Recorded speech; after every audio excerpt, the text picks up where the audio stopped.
Hey,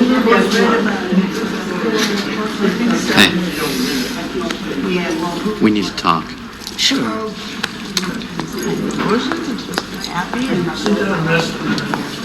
I'm on to you. What? Yeah, you're a faker. You're not dying. Sorry. In the Tibetan philosophy, Sylvia Plath sense of the word, I know we're all dying, right? But you're not dying the way Chloe back there's dying.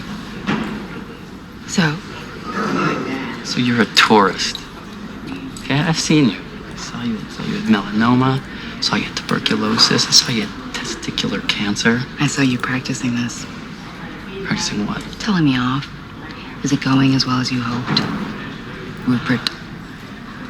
I'll expose you. Go ahead. I'll expose you. All right, come together. Let yourselves cry.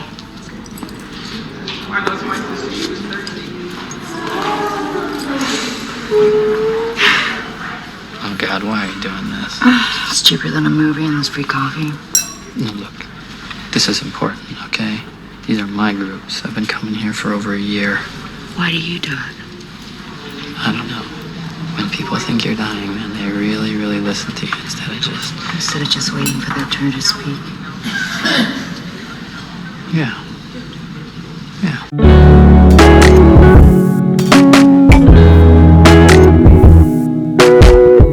What's up, baby cakes? Nice to see you all again, and I will briefly recap the newest episode of I May Destroy You. Episode 6. I would be lying if I said I knew what to make of this episode, but I will start the conversation and you guys can finish it. The only thing I can compare this episode to is Fight Club. And if you remember in Fight Club, the two main protagonists would spend a lot of their time in these support groups for the terminally ill. Now, was Marla or Tyler terminally ill? No. The reason they would attend these support groups is to find community, find solace, and just find peace of mind. Now, although highly unethical, it was largely harmless, and most importantly, they did not run the groups. So when I look at Theo Daniels, I can't help but think of Marla's Antichrist. And so the episode starts off, and we are now halfway through the season. And this episode spends an unusual amount of time introducing us to a new character we've never seen before, and who's never even been alluded to. So this was my first kind of okay. So the episode starts off with Kwame, Terry, and Arabella. It pretty much takes off from where we left off, and Arabella's kind of glued to her phone, and she substituted sex with Zane for social media fame. And Terry's really frustrated right off the bat because they're doing all these kind of self-care and self-love things, but it seems like Arabella is completely shut off. And she's talking to Kwame, who is still going through his trauma, but the difference is he hasn't told anyone. And so they're all here to support Arabella while Kwame is kind of quietly dealing with his own trauma. And Terry's just frustrated, and she kind of takes out her frustrations on Kwame. And in the first 5 minutes, I was really annoyed with Terry. I was like, oh, girl, STFU. And so she compares Arabella to a broken computer. And when your computer is broken, it goes into safety mode. And so it has just enough energy to turn on and turn off. And she kind of looks at Kwame and says, you're not paying attention.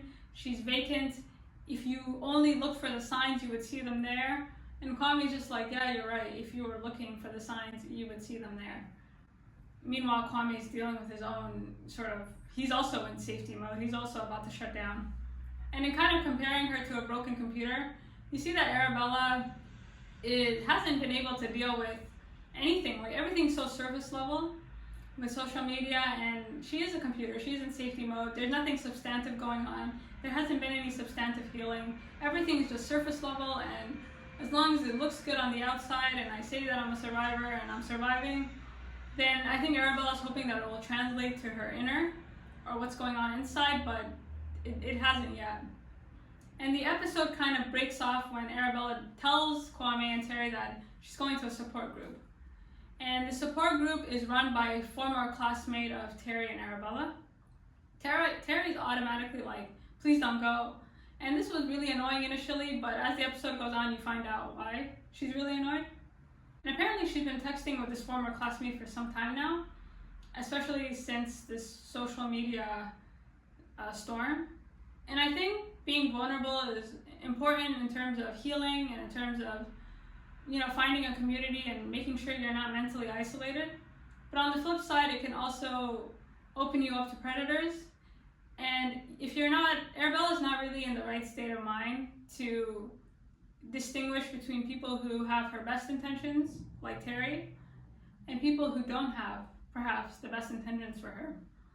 And so Arabella kind of huffs off and goes to the support group. And it's in the support group that we're introduced to Theo. Who is Theo? We don't know. So Theo runs a support group for those who've been sexually exploited, abused. She says that she hates abusers. She starts every meeting with the same speech, which I find very ritualistic and strange. And in this group, women just kind of go around the room and discuss their feelings about how they've been approached and try and communicate, just try and communicate and find people who can relate. And a lot of the conversations in this group are about how a lot of these women they don't know how to define it. They don't know how to articulate what happened. And Arabella's sole purpose in joining this group is to, quote, how do you avoid being raped? This is the question that she wants answered. And this question is a really horrible question. Because if you're thinking about rape as something to avoid, the question basically suggests that there's nothing we can do to avoid rape. You just have to come up with strategies in the inevitability. It will happen. You just have to be ready when it happens. And that's a very scary question, and the fact that she asked it kind of gives you insight into her mind, which is she's in fear. Maybe she's putting on a smile, but she really does feel like she would be taken in the bushes and attacked, especially after being attacked the second time. And with that question, we cut away to Theo's backstory. So this is another flashback episode. This is from 2004. And I had to watch the episode twice because every time these beats dropped, it just took me back to a time where you either remember where you were when these songs were playing, or a song like this was playing. So the soundtrack is just unbelievable from beginning to end. And that's just the first thing I want to say. So we're taking back to a time where people wore long sleeve shirts underneath short sleeve shirts. Flip phones were a thing. I never had a phone until the end of my undergrad, so I don't know where these kids are getting their flip phones. So we're introduced to Theo, who runs the support group and is the focus of this entire episode. She's breaking into her family's home, and initially you're like, oh no, this person really has been abused. And so she breaks into her home after a night of partying, and she's texting some boy she likes, saying she's about to say I love you, but she erases it. So whoever she's texting, I'm assuming is who she spent her time with.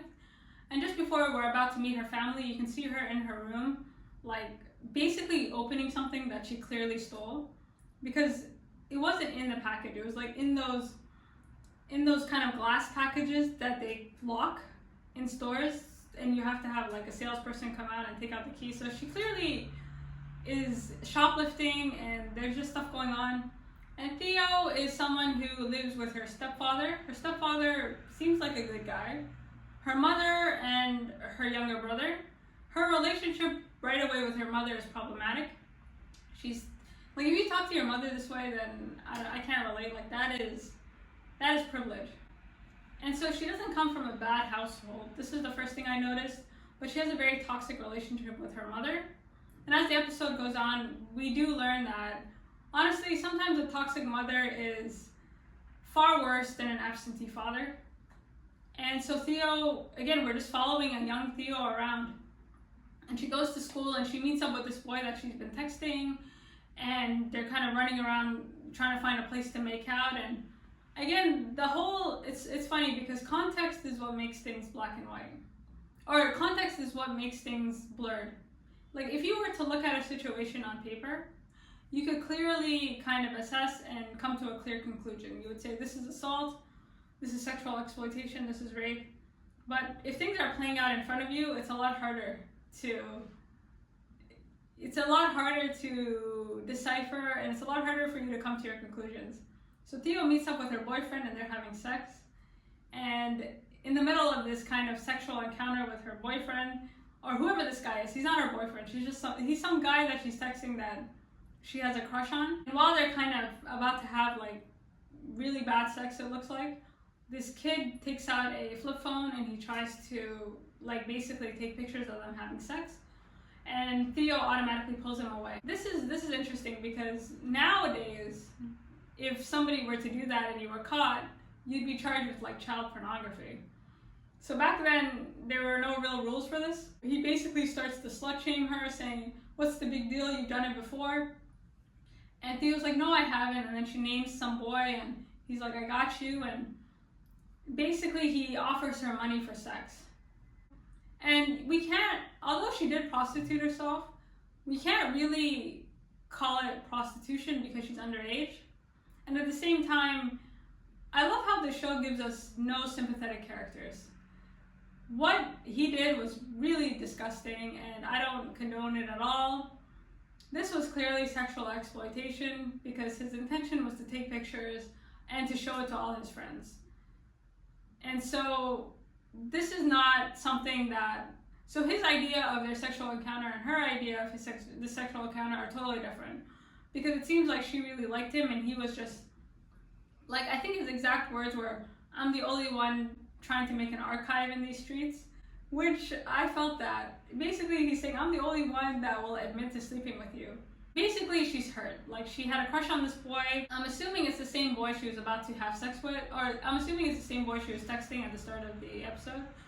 And so she's kind of feeling used, and, you know, if you're a teenage girl, like, pretty much everything will make you feel used, regardless of the situation. Okay, so she grabs a knife and she goes to the bathroom. And in the bathroom, we're introduced to Terry and Arabella, and they've been friends for a long time. So they've been friends since junior high, high school, and this is important to note. So this is not just a friendship, they're more like family. And they're talking and they're bantering, and Terry always seems to have had like the gift of gab. Like she's quite cheeky and slightly irritating at times. So you find out that Terry, Arabella, and Theo were classmates. They weren't friends, but they were classmates. And Theo, we see in the bathroom that she cuts the bottom of her legs off. Or not cuts the bottom of her legs off. She puts like cuts on her legs. And in class, Terry notices blood coming from Theodora and basically calls the teacher. And here is pretty much the climax of the episode. So Theodora basically accuses the boy that she had sex with of rape. She says that he held her at knife point, and she accuses him of rape, and this kid gets pulled into the principal's office and the police are called, and it's kind of, everybody's shocked because this kid in question that's been accused of rape is pretty much described as a dumbass. Like, he's not criminally intelligent, let alone has, like, his demeanor just doesn't seem like the type. So we find out that it's actually Terry and Arabella that exonerate this young man and expose Theodora as a liar. And it's this lie that I'm assuming gets her expelled from school and sends her down this kind of dark path. And the way they exonerate him is just pure luck.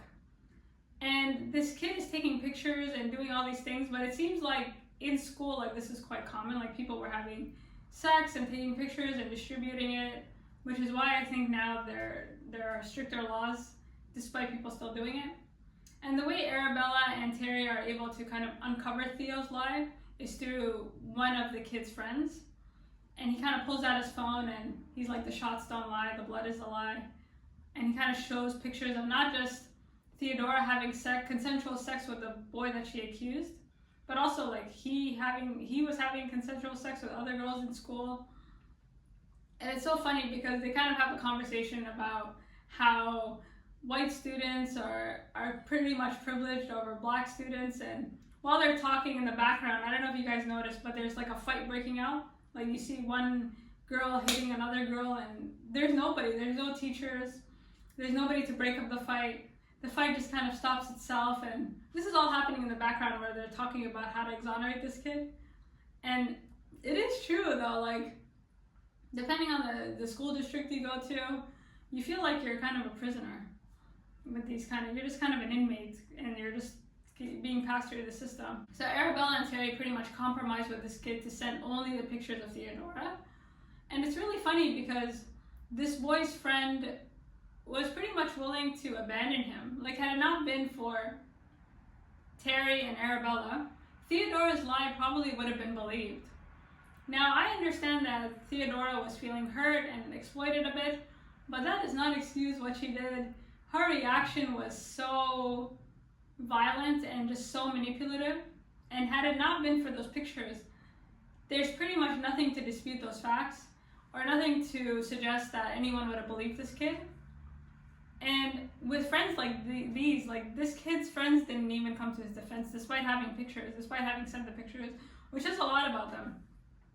And so Terry and Arabella take these pictures to the principal, and from there, Theodora is basically expelled. The way the soundtrack in the show just cuts away to like this song called Treat Me Good, which is really ironic because Theodora goes from being treated as a victim to a perpetrator. She does the perp walk of shame as this song Treat Me Good is playing.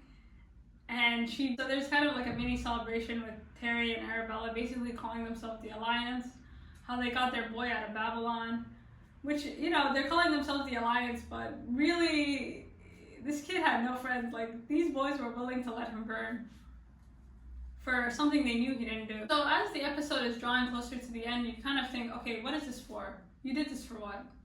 We find out that Theo doesn't actually come from an abusive household, but at the same time, what constitutes as abuse? So she confesses to her stepdad that her biological father had never touched her. And we find out that Theo's mother convinced Theo to lie in court that her father had abused her, had touched her, in order to get full custody, and essentially married above her class. So Theo and her mother and her younger brother are living quite well off, it seems, and they're taken care of, and this guy seems kind of like a simp, to be honest. And he's shocked. He's like, you did what? He's trying to talk to Theodora, and Theodora's just looking at him like, you have no idea what you got yourself into.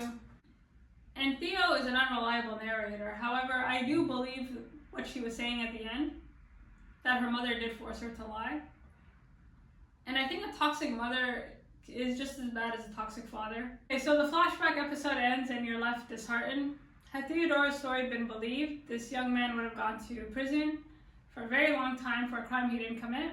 I remember watching 60 Minutes Australia, and it was about this young man who had been accused of killing his Tinder date and throwing her off his balcony.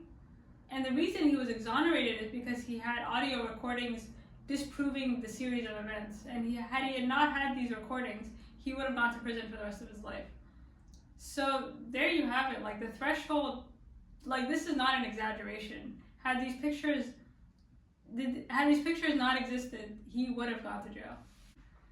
And on the flip side, Theodora's own father went to prison for a crime that he didn't commit, if you believe Theodora's story, which I think in this case, I do believe she's being transparent, and the mother did actually coerce her child into saying things that perhaps didn't happen.